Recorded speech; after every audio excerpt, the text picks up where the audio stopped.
오늘은 미래는 바로 지금이라는 책에 소개된 1985년 11월 22일 지두 크리슈나무르티의 강연 내용 중 일부입니다. 여러분은 배움에 대해 배운다는 일이 무엇인지 의문을 가져본 적이 있는지 모르겠습니다. 이제 배움이 무엇인지 함께 살펴봅시다. 일반적으로 말해서 배움이란 지식을 암기하는 것처럼 받아들여지고 있죠. 초등학교, 중학교, 고등학교, 대학교에서 우리는 모든 지식을 무턱대고 외웁니다. 우리는 이렇게 암기한 지식을 바탕으로 돈을 벌어 생계를 유지하거나 권력과 재산, 명성, 후원자 등을 얻습니다. 암기가 아닌 다른 종류의 배움은 없을까요? 일반적인 유형의 배움, 말하자면 학교나 대학 또는 뛰어난 목수나 배강공, 요리사가 되기 위한 기술 교육 등에 대해서는 이미 알고 있습니다. 하지만 진정한 배움이란 과연 무엇일까요? 생각해 본 적 있습니까? 암기를 하면 우리의 두뇌는 암기한 내용으로 가득 찹니다. 당연한 일 아니겠습니까? 암기한 내용이 자꾸만 늘어나서 그러는 와중에서 약간은 긴장된 상태로 점점 더 많은 지식을 배웁니다. 단순한 암기가 아닌 다른 종류의 배움이 있는지 묻고 있는 것입니다. 두뇌는 모든 사건과 기억을 쉬지 않고 기록하거나 잊어버립니다. 이 기록들은 정신을 만듭니다. 이건 매우 심각한 문제입니다. 정신은 두뇌에 포함된 여러 가지 다양한 요소와 특성, 기질의 총합으로 이루어져 있는데 우리는 그것을 의식이라고 부릅니다. 그 의식 안에는 기억이나 두려움 따위가 들어있죠. 우리는 다시 묻습니다. 과연 정신을 쌓아둘 필요가 있을까요? 정신은 자아를 의미하고 자아란 곧 모든 기억, 생각의 움직임, 상상, 매혹, 두려움, 기쁨, 슬픔, 고통의 총체입니다. 혼, 나, 인격을 만드는 것은 바로 이 총체적인 기록입니다. 우리는 또한 묻습니다. 자아를 만들기 위해 기록하는 일이 과연 필요할까요? 생각해 본 적이 있습니까? 어떤 것은 기록할 필요가 있고 다른 것은 전혀 그럴 필요가 없을 수가 있습니다. 그 아름다움을 깨달으세요. 그러면 우리의 두뇌는 무조건 기록하는 일에만 매달리지 않고 지극히 자유롭고 활발히 움직이게 됩니다. 그것이 첫 번째 질문입니다. 그러므로 배움은 결코 기록하는 일이 아닙니다. 잊어버리는 것과 기록하지 않는 것은 전혀 별개의 문제입니다. 여러분이 상처를 받았을 때, 즉 육체적이 아닌 정신적인 상처를 받게 되면 여러분은 속으로 나는 상처를 받았다 하고 말합니다.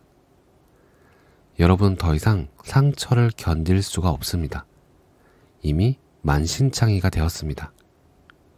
나는 무섭습니다 하고 말합니다. 그래서 자기 주위에 담을 쌓고 자신을 고립시킵니다. 이 모든 것이 바로 상처의 결과입니다. 자, 그렇다면 이제 과연 누가 상처를 받고 있는지 한번 알아봅시다. 여러분은 나라고 말하겠죠? 그럼 나란 또 뭡니까? 여러분은 나, 자기 등등 마음속에 떠오르는 대로 말하지만 나가 과연 누구인지 무엇인지 조사해보지 않습니다. 당신은 누구입니까? 이름, 학위, 직업, 집, 직함입니까?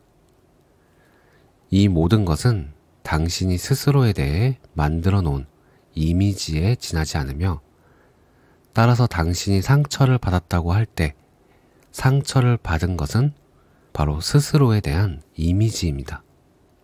그러나 이 모든 이미지들은 바로 당신 자신이기도 합니다. 자아, 정신, 인격이라는 건 모두 스스로에 대해 쌓아온 이미지에 불과합니다. 당신은 아내에 대한 이미지를 만들어 간직하고 있고, 아내는 당신에 대한 이미지를 만들어 간직하고 있습니다. 그리고 이 이미지들은 서로 관계를 맺습니다. 여기서 무슨 일이 일어나고 있는지 한번 살펴보세요.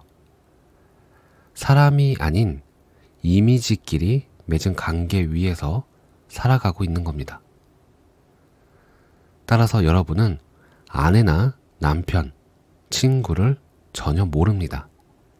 또는 알려고 하지도 않고 그저 이미지만 가지고 있을 뿐입니다.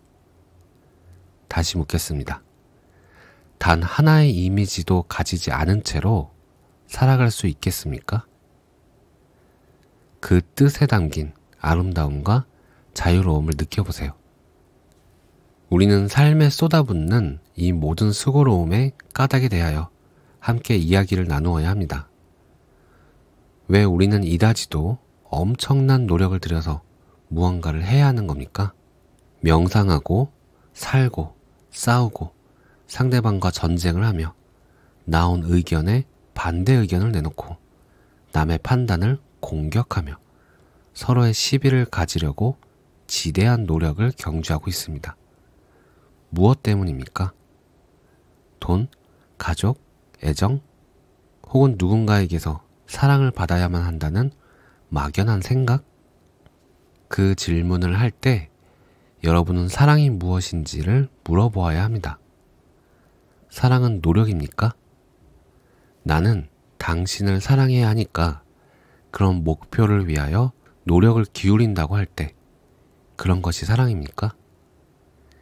야망이 있는 곳에 사랑이 있을 수 있습니까? 여러분, 이건 매우 진지한 문제입니다. 조심스럽게 귀를 기울여 듣지 않고 자기 주장만 파려는 사람에게 묻는 질문이 아닙니다. 사랑은 야망입니까? 탐욕입니까? 자기밖에 모르는 마음입니까? 아니면 증오의 반대가 사랑입니까? 사랑은 질투심과 전혀 무관하며 증오와도 무관합니다. 증오, 쾌락, 걱정 따위가 존재하는 곳에는 사랑이 함께 존재할 수 없습니다. 저는 여러분이 진실로 누군가를 사랑하는지 묻고 싶습니다. 오늘 내용은 여기까지입니다. 사람이 아닌 이미지끼리 맺은 관계 위에 있는 건 아닌지, 그렇다면 모든 이미지를 걷어내면 무엇이 남아있는지 생각해 보게 됩니다.